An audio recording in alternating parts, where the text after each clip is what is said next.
Hello అండి.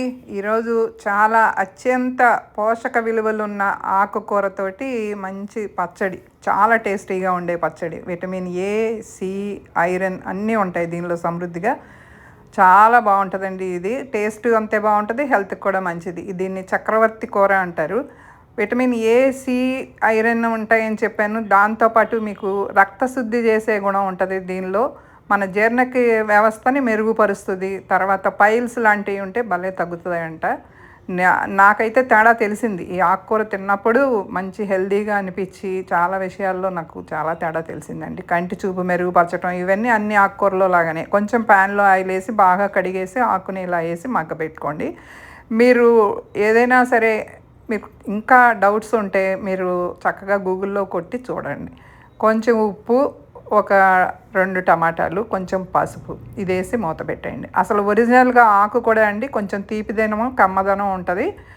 లైట్‌గా salt అన్ని ఆకుకూరలు లాగా ఉంటది. చింతపండుని ఇలా వేడి నీళ్ళల్లో నానపెట్టేసేసుకొని ఇది ఎంత అయిందో చూసి దాన్ని బట్టి ఎండుమిరపకాయలు అవి ఏసుకోండి. మధ్యలో ఒకసారి తీసి ఇలా కలుపుకోండి. ఆ వాటర్ అంతా నీరు ఎగిరిపోయిన తర్వాత తీసేసి పక్కన చల్లారబెట్టుకోండి. అంతే చూడండి అలా నీరంతా ఎగిరిపోతుంది. గోంగూర పచ్చడిలాగా మంచి టేస్ట్ ఉంటది. కమ్మదనం ఉంటది. రుచికి రుచి, ఆరోగ్యానికి ఆరోగ్యం. నేను దీని గురించి ఆకు గురించే ఎక్కువ చెప్తున్నా. పచ్చడి గురించి కాదు. ఈ ఆకు చాలా ఈజీ అండి పెంచుకోవటం.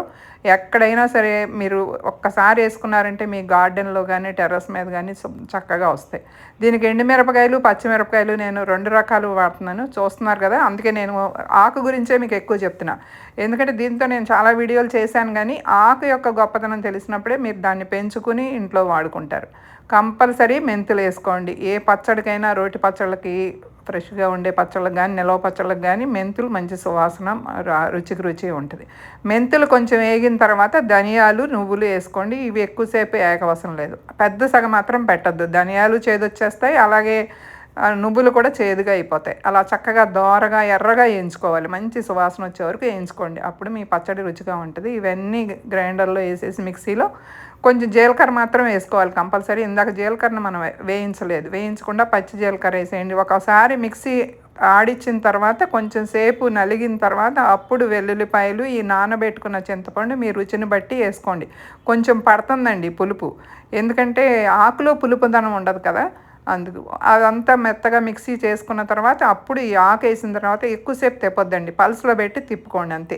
ఇలా చూడండి. అసలు మీకు చూస్తుంటే కూడా మనకి గోంగూర పచ్చడిలాగానే ఉంటుంది. అన్నిటిలాగానే పోపుకి అత్యంత ప్రధానమైన పాత్ర పచ్చళ్ళకి అన్నిటికని చెప్తాగా చక్కగా వేసుకోండి పోపు.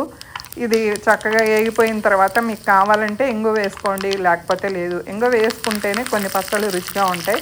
అలాగే ఫ్రెష్‌గా ఉన్న కరివేపాకు ఇవన్నీ వేసేసి పోపుని కలిపేసుకుంటాం అంతే. దీనిలో మీకు కావాలంటే సన్నగా తరిగిన ఉల్లిపాయ ముక్కలు వేసుకోండి. అలాగే ఎంత టేస్టీగా ఉన్న పచ్చడిని ఒకసారి ట్రై చేయండి. ఎక్కడ దొరుకుతుంది ఈ ఆకుకూర అనుకుంటున్నారేమో, బయట విత్తనాల షాపుల్లో కూడా ఈ మధ్య అమ్ముతున్నారండి.